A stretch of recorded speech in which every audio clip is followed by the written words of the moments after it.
गौवा जवार जुटल बा अरे की जनता हजार जुटल बा अरे की सबके चहेता बाले हो अरे हमारो रंजन भैया नेता बाले आय है जरा भाई के रिश्ता में भाई लगल बेटा लगल भतीजा लगल ये कुर्था उत्तरी भागवल के नेता ना बेटा बनकर हुआ सबके बीच में काम करी है ये हमार पूर्ण विश्वास बा जय हो अरे कि सब हो जनता के चहेता अरे तू कुर्था के बेटा हो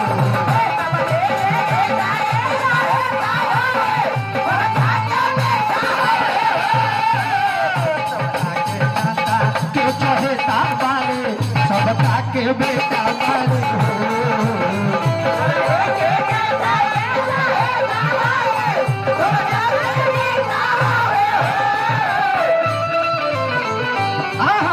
राजा जी पढ़ाई राजा जी मीठी मीठी बोलिया पसंद भरता मीठी मीठी बोलिया पसंद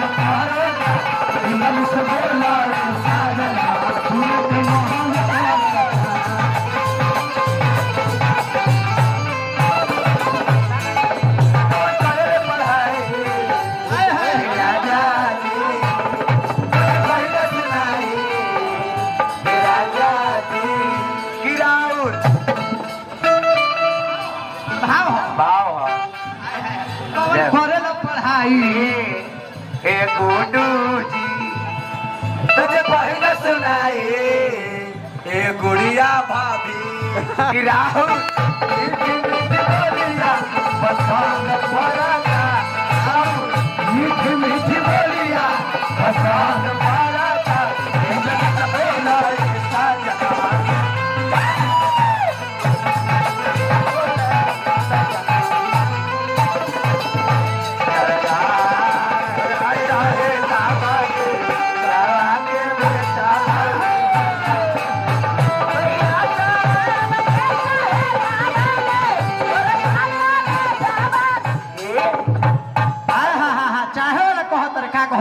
अरे क्यों उत्तरी भागवान से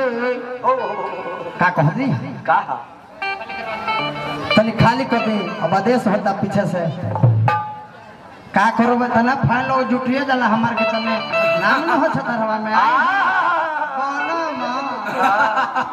आय है मजाक करो तनी रवा से लेकिन खाली कर दे रवा सब अरे गर्मियों बहुत ज्यादा होता है पर्दावा उठा देते तो पीछों से हवा आई घूमने के आय है वाह अरे कुतरी भगवान से आय है अरे कि सच्चा उम्मीदवार हो रंजन यादव बाले भैया आय है अरे वह बैठी रहुआ कहाँ चल जाते बैठी अरे वे सान है भेसलरी के बोतल बोली हाँ लाई लाई लावल जाई अरे कि कुर्था भागवान से सच्चा उम्मीदवार हो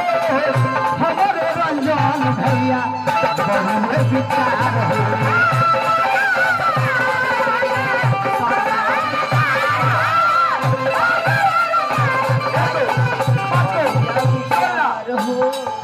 देखी तो गवैया बोले हो सबका के देखी देखलैया सबका के भाई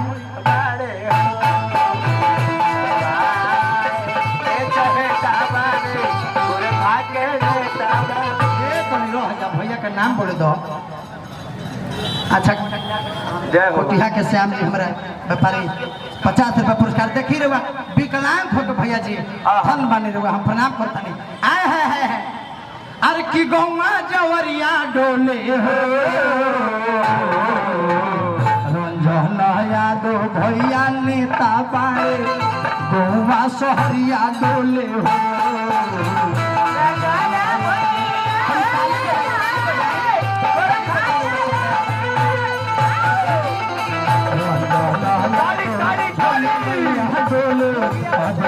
जवरिया डोले हो।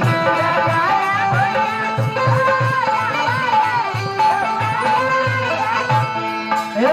भैया देखी तो अच्छा देखी एगो रउआ सब सोच होके देखी विकलांग होके खतरा झुमतर ताली बजा के इनका तने मनोबल को ऊंचा करी रउआ जोरदार ताली बजा आय है हर की गौवा जवरिया में मच गइले हाला आरो जन यादव जी के अरे जाने सब मुहाल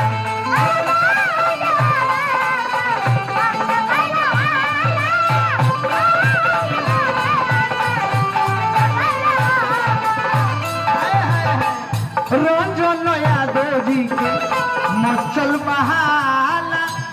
गौवा जवरिया सब जानेला मुहाल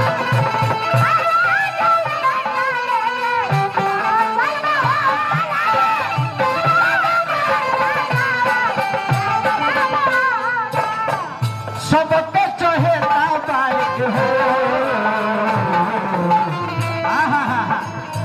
था भागवन से नेता बारे सबका कबे